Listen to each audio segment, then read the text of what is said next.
sitting or sitting posture, standing posture, etc. But we don't pay so much attention, or we tend to unknowingly ignore our sleeping posture. As we all know, if you're sitting in a slouched or slumped position, or if you're not paying attention to where your neck is or your neck posture, it can lead to a lot of spinal, that is, back and neck pain. The same is applicable to your sleeping posture, especially if you are one of those who wake up with pain in the night or wake up with morning stiffness or pain in your back and neck.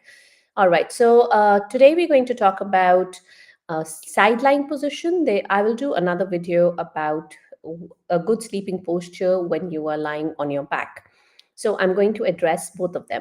Now, before we get into the topic for today, for those of you who don't know me, my name is Swati. I'm an executive mom power coach. I help moms of younger kids who work in high stress executive jobs to manage their spinal, that is, back and neck, and joint pain. And I do this by giving you simple solutions, easy lifestyle changes, some tips, tricks, hacks. I also talk about some non toxic natural products that have helped me in my own spinal and joint pain journey.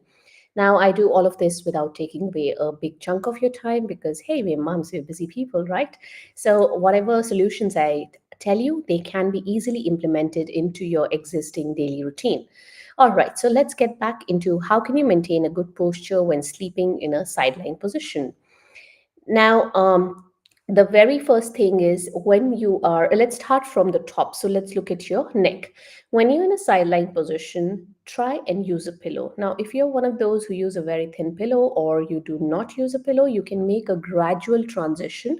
You can roll up some towels or use a couple of pillows. So a slow, gradual increment in the height of the pillow will be useful for you because you don't want to suddenly shock your body by going from no pillow or a very thin pillow to a thick pillow. If say I'm lying on my left side, so the tip of my shoulder here is going to be touching the mattress. So the height of my pillow should be from the tip of my shoulder here to my earlobe. So this is the thickness of the pillow that I should have. I know it does seem like a lot. However, just hear me out on this one. If my pillow is, say, this thin and it is not covering this full area between the shoulder tip and the earlobes here, what will happen is, suppose my pillow is here and I'm lying on my side, my head will tilt towards one side. So either I will be in this position, which is obviously not a natural or a neutral position for my neck. I will be in this position throughout that 6, 8, whatever number of hours I'm sleeping in the night. And there will be a lot of stresses on both sides of the neck. This side is getting compressed, this side is getting all stretched. And obviously, there'll be stresses that build up around the spine, ligaments, muscles, etc. And I will wake up with pain.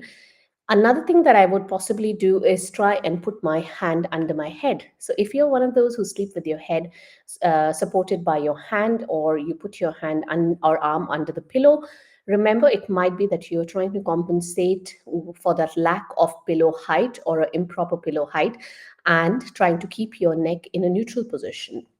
So you don't need to do that, because when you are like this, you're basically twisting those muscles at the shoulder blade and your mid back area and the upper back area, even your neck for that matter. All these muscles are not in their natural state, and sleep is a time when you should be resting, when your muscles should be in a in a natural position, natural length, sorry, and your spine should be in a neutral position. So you try not to put that hand in, and you will not need to. Once you have the pillow in a proper height, you will not need to support your head by putting your hand under the pillow or under the head. Alrighty, so that was about the pillow height.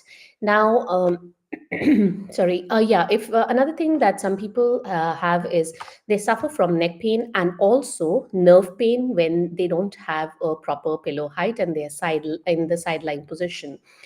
The same is applicable for if your pillow is too high. So suppose this is my ideal height of my pillow and my pillow is too high. It'll push my neck away from the neutral position.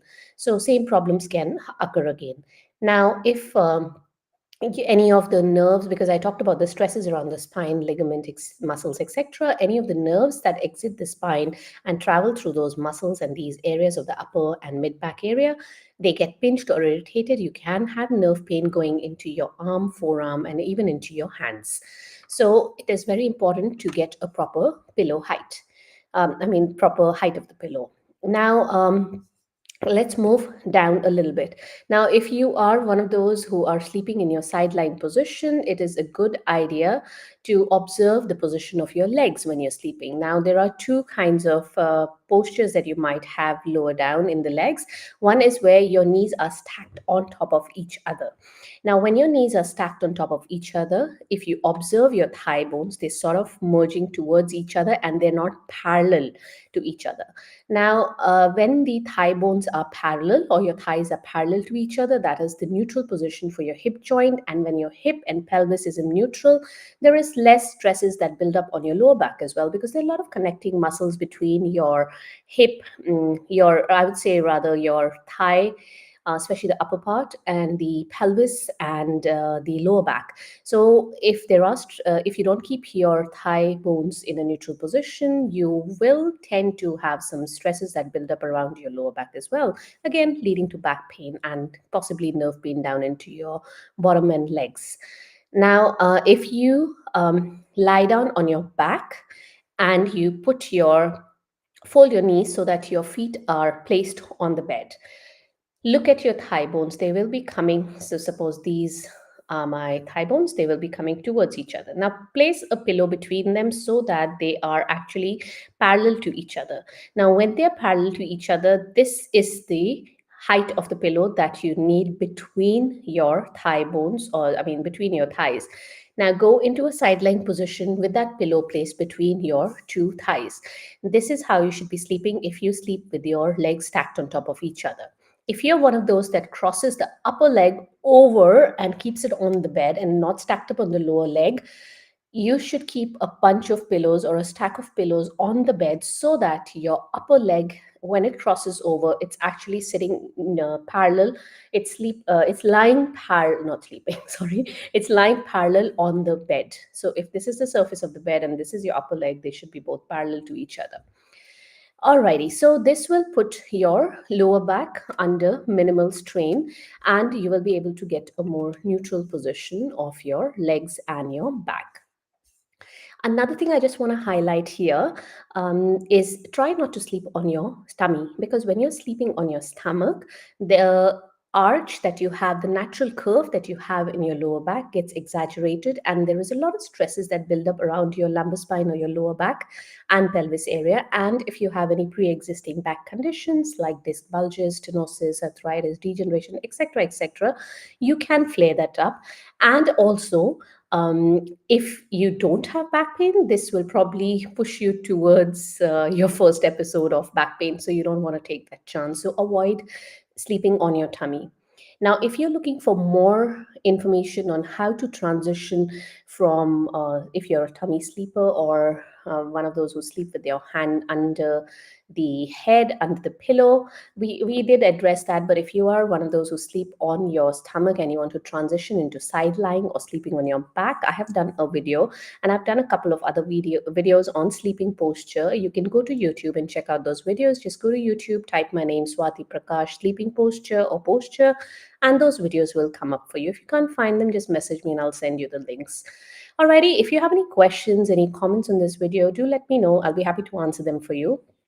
I have written a blog on the same topic, and that has much more details than what we spoke about in this video.